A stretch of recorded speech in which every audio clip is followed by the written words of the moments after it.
For most of my life, I was a reader. I turned to books for knowledge and solace and wisdom. I wanted to learn about the world I feared so much from the safety of my reading nook. But the more I learned of the world from books, the more I feared it. In the middle of a passage of startling profundity, I would become so unsettled by newfound insight that I would have to put the book down. Or, more often, I would keep turning the pages long after my attention had drifted to my own anxieties, which were agitated by the depth and sublimity of the author's prose. After plunging down a rabbit hole of personal despair, I would find myself 50 pages from where I started, with no memory of what I had just read. So I decided to make a change. I have started a new hobby: pretend reading. Instead of grappling with the big issues that great literature investigates with such profound courage and clarity, I sit for hours in a comfortable place and let my eyes scan over the shapes on the page without processing them. Without the trigger of powerful words, my thoughts are placid, peaceful. I forget my anxieties and find an oasis away from worldly stresses and woes. My favorite books used to be heavy tomes about man's purpose and God and death. Moby Dick, Crime and Punishment, the collected works of Kierkegaard. In addition to the anxiety I felt processing the lofty themes, I was tortured by the pressure to form opinions worthy of the great works I pored over. I worried I was unworthy of the masterpieces I attempted to comprehend, that I was one of the inferior men doomed to living an unexamined life. Now every book is the same to me. Sure, Moby Dick is heavier than Judy Blume's Super Fudge, but only in the hand, not in the heart. I've met others who share my passion for pretend reading. We meet and discuss our favorite works.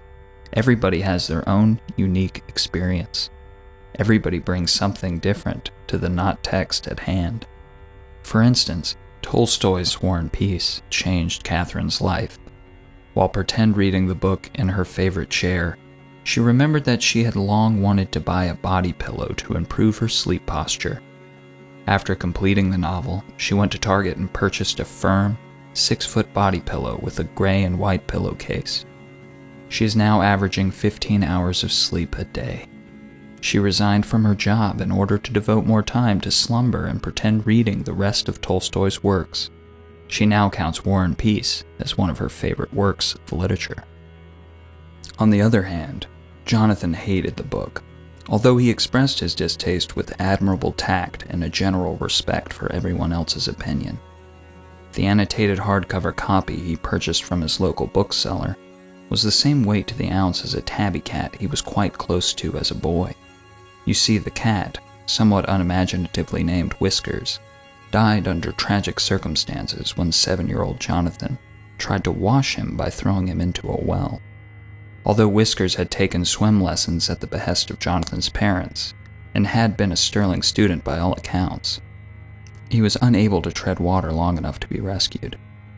Jonathan wept on the lip of the well as the cat cried out what sounded eerily like ghostly recriminations to the young boy, although he had thought he had forgiven himself for his youthful folly.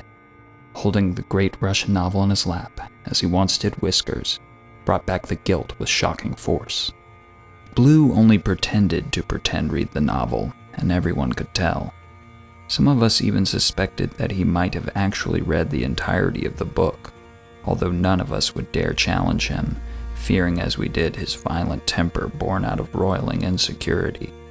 We nodded politely so as to not incur his wrath. Pretend reading has led me to another new hobby, one that I find even more rewarding.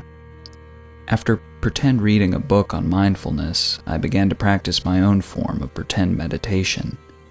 Not knowing the content of the book I pretended to read, I cannot say how closely my technique hews to the proper form. I can only say that what I do is sit cross-legged on a cushion in the style of the woman on the cover of the book.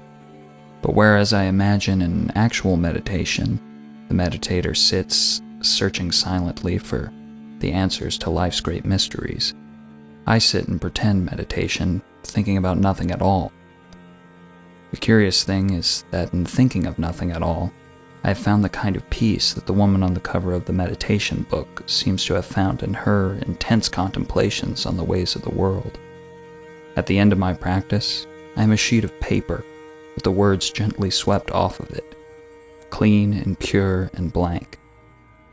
I am just one page in a book with billions of pages, a book whose author remains remote and unknowable, all the more so because he refuses to write on the pages.